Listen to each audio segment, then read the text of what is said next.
हाय, good afternoon. सास बहू और सेंसेक्स के आज के इस एपिसोड में आप सबका स्वागत है। हमारी मदद करने के लिए आज होंगे ट्रेड बुल्स से सच्चिदानंद उत्तेकर साहब। तो सचिन मदद करेंगे। सचिन, धन्यवाद आपका वक्त निकालने के लिए। आप लोगों की स्क्रीन पे toll free number, WhatsApp number या अलग अलग मीन्स जो है हमसे हम तक पहुंचने के, वो आ रहे होंगे। रीच आउट करिएगा। आने वाले एपिसोड्स में कोशिश करेंगे आप लोग की ज्यादा से ज्यादा क्वेरीज इस प्लेटफॉर्म के थ्रू हम लोग रेज कर पाए। लेकिन पहले भारतीय बाजार स्क्रीन्स पर आएंगे। तो मंगलवार का दिन, तो शुरुआत तो मंगल हुई, बढ़िया हुई, लेकिन थोड़ा सा दिन के दौरान मोमेंटम फिजल आउट होता हुआ। तो हुआ क्या, कल हमने देखा था एक पुल बैक वाला दिन था, फ्राइडे के मैसिव करेक्शन के बाद। उस पुल बैक के लग रहा था फर्दर लेग्स हैं। तो ये जो दिन के हाईस पे निफ्टी आज 250 पौने 300 पॉइंट का जंप, निफ्टी दिखाइए 250 पौने 300 पॉइंट का जंप दिखा रहा था, वो मोमेंटम सारा फिजल आउट हो गया है। कहां वो पौने 300 पॉइंट का उछाल और कहां महज अब 25 पॉइंट की तेजी। तो ऑलमोस्ट 250 पॉइंट दिन के हाई से हम ठंडा होके ऑलमोस्ट कल की फ्लैट लाइन के आसपास कह लीजिए कामकाज कर रहे हैं। वैसे जब गिर रहे थे तब तो हम लाल निशान में भी स्लिप हुए थे, तब हम 60-70 अंक इन रेड निफ्टी में चले गए। तो वहां से एक रिकवरी जरूर है, लेकिन थोड़ा सा फ्रेजाइल जब वर्ड यूज कर रहा हूं तो वो थोड़ा सा कल भी नजर आया था जब वो पुल बैक था। तो निफ्टी अच्छा कर रहा था, निफ्टी बैंक पस्त पड़ा हुआ था, ब्रॉडर मार्केट्स में पेन था, mid cap small cap spit रहे थे, मार्केट ब्रेथ कमजोर थी। आज अच्छी बात यह हुई कि एटलीस्ट ब्रॉडर मार्केट थोड़ा बेहतर फेयर कर रहे हैं। तो mid cap small cap index आपकी स्क्रीन पर आएगा, वो पॉकेट्स तो 1-1% मजबूती के साथ कामकाज कर रही है। मार्केट ब्रेथ आज की ट्रेडिंग सेशन में 5-4-2 का रेशियो होगा, यानी कि जितने शेयर ट्रेड हो रहे हैं हर 7 में 5 इन ग्रीन है, 2 ही इन रेड नजर आएंगे। तो ऐसा नहीं, आज मार्केट बेहतर फेयर कर रहे हैं ब्रॉडली, लेकिन ऊपरी स्तरों से ठंडे पड़े। ऐसे में मार्केट्स को ट्रेड बुल्स पे सचिन और उनकी टीम कैसे अप्रोच कर रही है, पहले ये जान लिया जाए। सचिन, बहुत तगड़ा अचानक मूड बिगड़ा और पिछले 2 हफ्ते बड़े पेनफुल रहे हमारे बाजारों के लिए। अब थोड़ी सी स्टेबिलिटी लौटती हुई नजर आ रही है, ये एटलीस्ट वो टसल लौटा है। बुल्स थोड़ा सा टसल देने की कोशिश कर रहे हैं बियर्स को। आप लोग कैसे अप्रोच कर रहे हो मार्केट्स को? और मेरे ख्याल से ट्रेड बुल्स हो तो आप लोगों ने स्टडी भी कर डाली है, ये इस करेक्टिव मोड का वो करेक्शन फेज खत्म हो गया क्या, ऐसा मानूं क्या? गुड आफ्टरनून आशीष जी बिल्कुल सही है। इनफैक्ट जिस तरीके से मार्केट्स फिलहाल प्लेस्ड है, आज के सत्र का अगर हम बात करें तो आज नवंबर जो एंडिंग मंथ होता है उसकी क्लोजिंग है और उसकी वजह से थोड़ी सी वोलेटिलिटी होनी जायज़ है। बट जिस तरीके से स्ट्रक्चरली अगर हम इसे थोड़ा इवेलुएट करें तो मार्च 2020 में जो बॉटम बना था 7500 के आसपास, उसके बाद जो एक काफी बड़ी बुल रन यहाँ पर अनलॉक हुई थी। इस पर्टिकुलर बुल रन में काफी सारे फेजेस आए थे रनिंग करेक्शंस के। अगर हम थोड़ा सा डेटा डिटेल में देखें तो फरवरी के सत्र में जब मार्केट 15,430 के आसपास स्विंग करा था, वहां पर एक पहला सेकंड करेक्शन नजर आया था। अगस्त 2020 में एक पर्टिकुलर करेक्शन आया था। ये दोनों करेक्शंस लगभग 8.5% के आसपास के थे निफ्टी में। एंड सिमिलर सिचुएशन हुई थी बैंक निफ्टी में, जहां पर बैंक निफ्टी भी लगभग अराउंड 19% के आसपास करेक्ट हुआ था।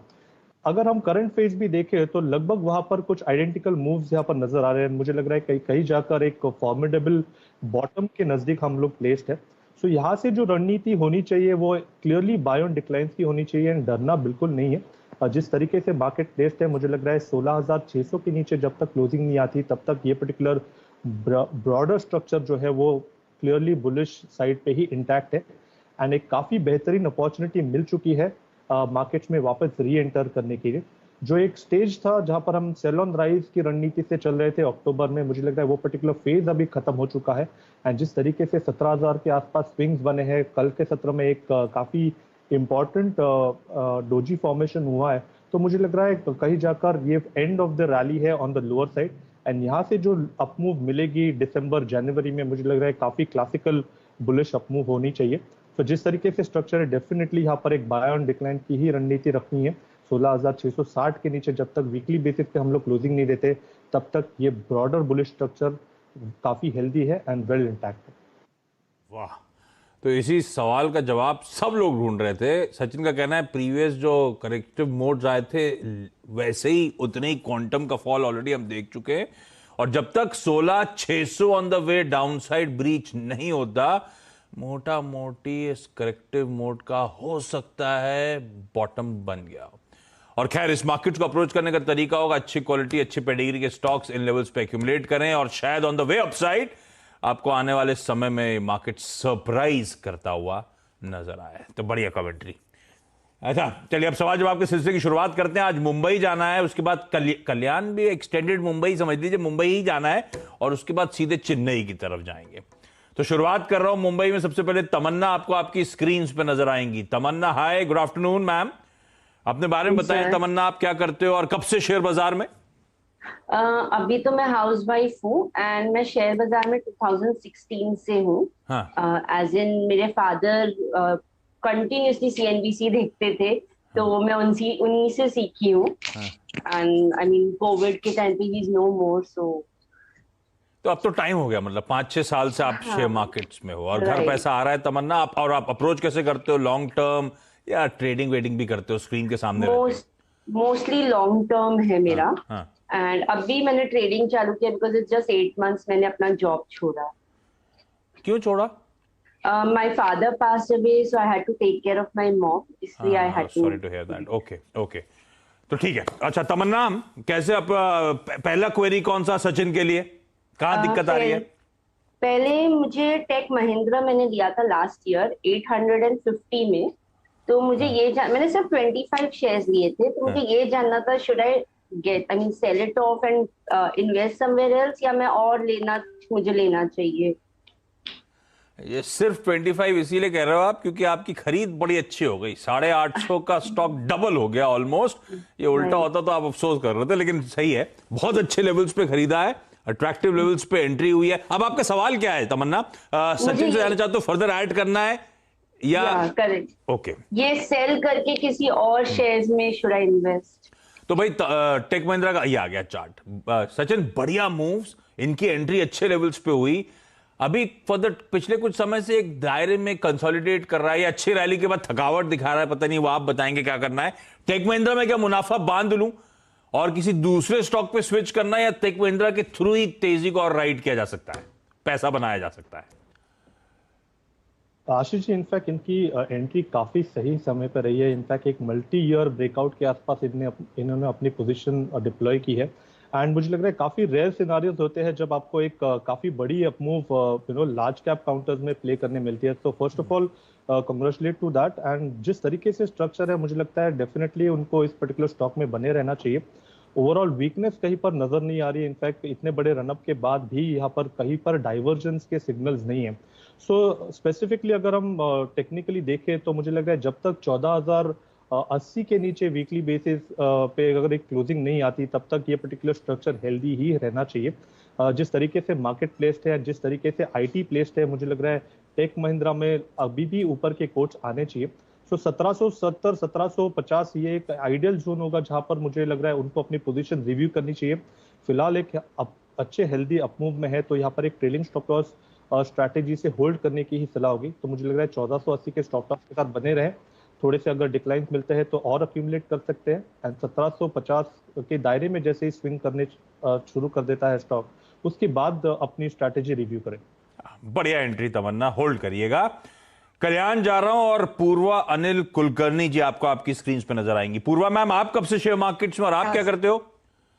मैं खुद स्कूल में प्रिंसिपल हूँ और शेयर मार्केट में मैं करीबन कुछ 2-3 महीने से ही ज्वाइन हूँ। आप स्कूल में ज्वाइन? हाँ, कल्याण में स्कूल में प्रिंसिपल हो आप? या अभी स्कूल खुल गए वापस मैम? 8 से 10 तो खुल गए हैं और कल से तो 5 to 10 सब खुल रहा है। हाँ, इतनी जल्दी क्यों कर रहे हैं? वो मेरे बच्चों का भी नंबर आ रहा है। नहीं, अभी जरूरी है, खुलना ही चाहिए। ओ, लेकिन वो अभी नया वायरस आ गया है, थोड़ा सा डर लग रहा था। आने दीजिए। अब वो आप लोग क्या 50% कैपेसिटी से ऑपरेट कर रहे हो या सारी बेंच सारी डेस्क भरी हुई 100% कैपेसिटी? नहीं, अभी 100% कैपेसिटी। और पेरेंट्स की मंजूरी चाहिए या आना कंपलसरी अटेंडेंस हो गया है? इट इज मस्ट, पेरेंट्स का ये लेना है हमको। नहीं तो अगर पेरेंट्स एग्री नहीं कर रहे तो आप लोग बाकी क्लास को ऑनलाइन पढ़ाओगे? हाँ जी, हाँ जी हाँ। ये तो बर्डन बढ़ गया टीचर्स पे, आप लोगों पे। ऑफ कोर्स यार, ऑफ कोर्स। हाँ, लेकिन आप लोगों ने मदद करी इस पूरे टाइम, बढ़िया रहा। कैसे न कैसे स्कूल तो चली गया। हाँ ना। अच्छा मैम, 2-3 महीने पहले क्या ट्रिगर बना ऐसा, शेयर मार्केट्स में क्यों आए? मेरे हस्बैंड ने कुछ टाटा शेयर्स के ये खरीदे थे। मेरे हस्बैंड एक्सपायर हो चुके, उनके बाद में मुझे उनका सर्टिफिकेट मिला। और उन्होंने जो खरीदा था टाटा स्टील, वो करीबन 2007 में खरीदा था। और मुझे अभी उसका बेनिफिट, उन्होंने 132 में खरीदा था और अभी कुछ मुझे उसका 1300-1400 तक का तो मिल रहा था मार्जिन। सो आई थॉट कि ये तो बहुत ही अच्छा है, इससे डबल तो मुझे कोई दे नहीं सकने वाला था, इसलिए I started on a small quantity. मैंने ये शुरुआत की अपनी कि मुझे भी शेयर मार्केट में उतरना। बिल्कुल, बहुत अच्छा आइडिया। लॉन्ग टर्म अच्छे स्टॉक्स होल्ड कर दो, वाकई शेयर मार्केट बहुत ड्यूली रिवॉर्ड करता है। तो आप कैसे अप्रोच कर रहे हो? आप भी लॉन्ग टर्म के लिए खुद की पढ़ाई करके कुछ अच्छे चुनिंदा स्टॉक्स बेट कर रहे हो, या कैसे हो रहा है ये प्रोसेस? आप ऐसा तो मेरा बेटा भी है, वो भी थोड़ा बहुत जानता है, तो वो रेकमेंड करता है। मेरे जो ब्रोकर है केडिया साहब जी, वो भी मुझे अच्छी तरह से बोलते हैं कि, बताते हैं कि मैम आप इसमें लीजिए तो आपको ज्यादा प्रॉफिट मिलेगा। तो मैम अभी कहाँ पे दिक्कत आ रही है पूर्वा मैम? अभी मुझे दिक्कत ये आई है कि मैंने रैलिस इंडिया के शेयर खरीदे थे, जो आपके सीएनबीसी आवाज को ही मैंने सुनकर, उन्होंने आपने ही रेकमेंड किया था, जो मैंने 309 में खरीदे थे। 30 क्वांटिटी के लिए थे, बहुत कम लिए थे और वो शॉर्ट टर्म के लिए थे। तो अभी मुझे क्या करना चाहिए? तो शॉर्ट टर्म के लिए लिया था तो स्टॉप लॉस नहीं लगाए थे हम? नहीं, ऐसा तो मैंने नहीं किया। हाँ, क्योंकि हम लॉन्ग टर्म के लिए लेते हैं तो फिर भी रख लेते हैं, शॉर्ट टर्म में तो हम मोमेंटम चेज कर रहे हो तो स्टॉप लॉस लगाना ठीक है। लेकिन सचिन, ये अब अच्छी री रेटिंग होने के बाद पिछला 1 साल तो ठंडा ही रहा है, और इनफैक्ट अपनी ईयर लोज के आसपास रैलिस इंडिया कामकाज कर रहा है। अच्छी पेडिग्री, टाटा ग्रुप की एंटिटी, पर करके कुछ दे नहीं रहा है। और मैम की खरीद है 300 रुपए की, 309 रुपए की। हाँ आशीष जी, इनफैक्ट काफी अच्छी करेक्टिव रैली इस पर्टिकुलर स्टॉक में आ चुकी है। इनफैक्ट मुझे लग रहा है कि वीकली बेसिस पे एक जो बेस है लगभग अराउंड 245 के आसपास, जहाँ पर इसकी 200 week exponential moving average placed है। यूजुअली इसके नीचे जब क्लोजिंग होती है तो ही थोड़े से डिस्टॉर्शन होते हैं, बट अगर हिस्टोरिकल डेटा देखें तो इस पर्टिकुलर एवरेज को स्टॉक ने काफी रिस्पेक्ट दिया है। एंड जिस तरीके से वापस यहाँ पर रिवर्सल हो रहा है, मुझे लग रहा है काफी अच्छी अपॉर्चुनिटी होगी स्टॉक को रीअक्यूमुलेट करने के लिए अपने पोर्टफोलियो में। स्ट्रक्चरली देखा जाए तो 380 के आसपास के स्विंग्स बन सकते हैं। थोड़ा सा मुझे लगता है कि अब इनको पेशेंस रखना चाहिए, शॉर्ट टर्म के लिहाज से ना देखे, थोड़ा सा लंबा नजरिया रखे, स्टॉप लॉस लगाए अराउंड 220 के आसपास एंड स्टॉक को अपने पोर्टफोलियो में अक्यूमुलेट करे।